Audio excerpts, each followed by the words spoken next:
All right, let's dive into this mountain of info you've sent us about Dillian Whyte. You want the full story on this guy, not just the highlight reel. And that's what we do best here, deep dives. And it's a story worth diving into, even if you're not a hardcore boxing fan. Dillian Whyte, he's not your average boxer, that's for sure. Yeah, one of the first things that jumped out at me looking at his background was how unusual his path to heavyweight boxing has been. He wasn't some kid who grew up dreaming of being a boxer, right? No, not at all. I mean, this is a guy who was a champion kickboxer, Mm. even had some MMA fights under his belt, before really focusing on boxing.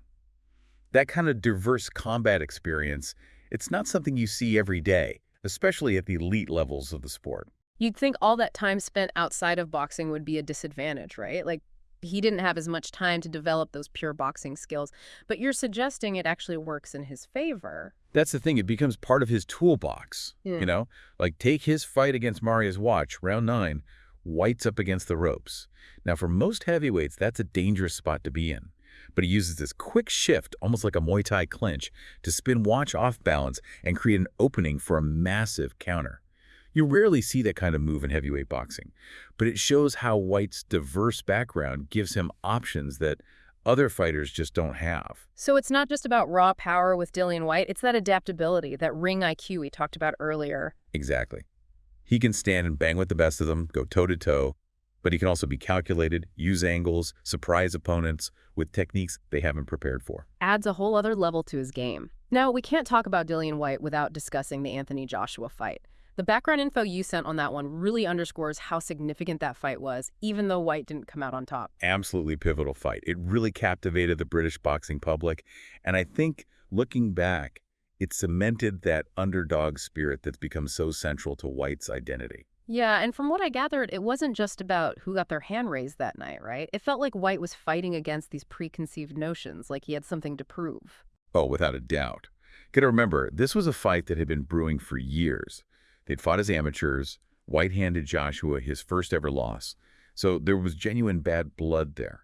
But on top of that, there was this sense that Whyte, despite all he'd accomplished, he was being portrayed as the B-side going into this fight. He definitely carried that chip on his shoulder into the ring that night. It's funny you say that because you can kind of feel that energy watching the fight back, even if you don't know the backstory. There's this hunger in Whyte, this refusal to back down, and it resonates. And in a lot of ways, that's just as important as the actual result. Because even in defeat, Dillian Whyte proved that he belonged at the very top of the heavyweight division.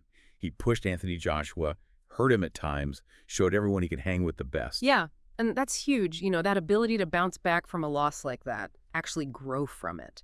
A lot of fighters, they get knocked out by a guy like Joshua, who was on the rise. They might crumble under that pressure. But Dillian Whyte, nah, he uses it as fuel. Doesn't just bounce back, he goes on a tear. This is the comeback kid phase we're talking about now, right? From what I'm seeing here, this is where he really solidifies himself as a top contender in the heavyweight division. A really impressive streak of wins, one after the other. He's taken on some tough dudes, guys like Ivica Bakura and David Allen, and he's not just edging them out, he's dominating. And then, of course, there's the fight against Ian Lewison. That's the one that gets him the British heavyweight title. Now, for those of our listeners who aren't boxing encyclopedias like yourself, what does that title actually mean in the grand scheme of things? It's a big deal, It's Yeah. not just some shiny belt. Winning the British title, it's like a rite of passage for any heavyweight with dreams of becoming world champion. Shows you're ready for that next level, the global stage. Plus, it's got all that history behind it. You think about Lennox Lewis, Frank Bruno, Tyson Fury. They all held that British title on their way to becoming world champs. So like a proving ground almost. You have to prove you can handle the pressure, the competition, the legacy. All that comes with being a top British heavyweight. 100%. And for Whyte, after that loss to Joshua, it was a chance to not just win a prestigious title, but to send a message.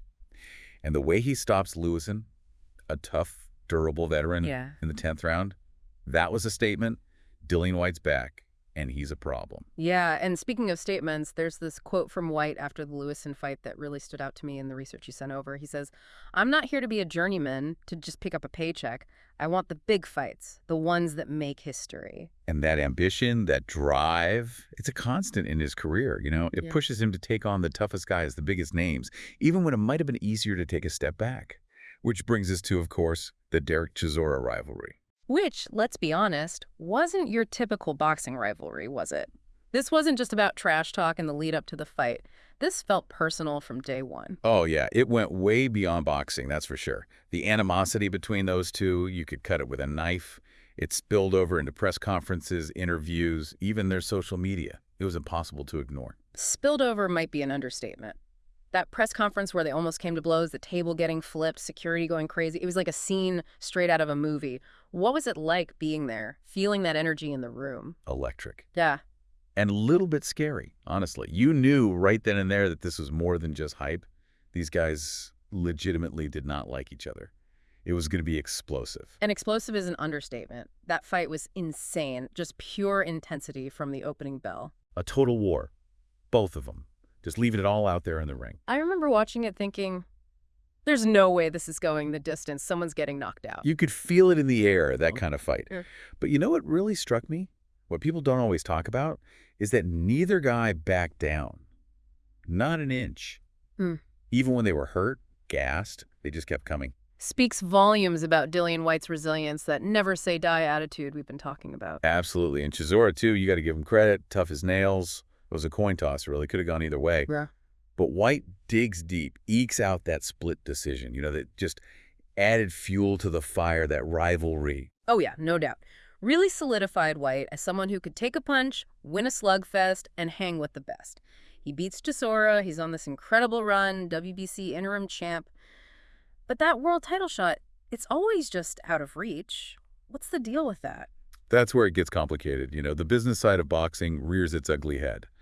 Mandatory challengers, promotional politics, sometimes just plain bad luck. It all factors in. Happens to a lot of fighters, but Whyte seemed to get a particularly bad shake from what I'm seeing here. Yeah, you could say that. I mean, he's the WBC #1 contender for ages, but keeps getting passed over. First, there's the whole Deontay Wilder situation, then talk of a unification bout that never materializes. Frustrating for Whyte, frustrating for the fans who want to see the best fight the best. And it's got to mess with a fighter's head, right? To be that close, to have earned your shot, but keep getting denied. Like running into a brick wall over and over. And that's what makes the Alexander Povetkin fight so interesting, right? Right. On paper, Whyte's the favorite. He's on a roll, coming off those big wins. And Povetkin, yeah, he's a former champ, but past his prime. And then, boom, one punch changes everything. That uppercut in the fifth, brutal. I was watching it live. I thought, that's it. Whyte's done. Happens so fast in heavyweight boxing. One punch, whole narrative flips. And for Whyte, after all those setbacks, those near misses, to lose like that, easy to fold, That he doesn't? He doesn't. And that says it all, Yeah. That's Dillian Whyte. The resilience, it's incredible. 6 months later, he's back in there with Povetkin and dominates the rematch. Like, that loss lit a fire under him, something we hadn't seen before. And that brings us to now, right? Still chasing that title shot. Might not be the favorite against some of these young guns coming up, but you can never count Dillian Whyte out.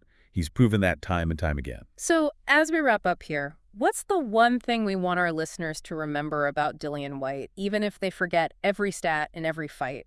What's the bigger picture? This is a guy who's a testament to perseverance. Setbacks, bad luck, people doubting him. He never stopped believing in himself, never stopped working.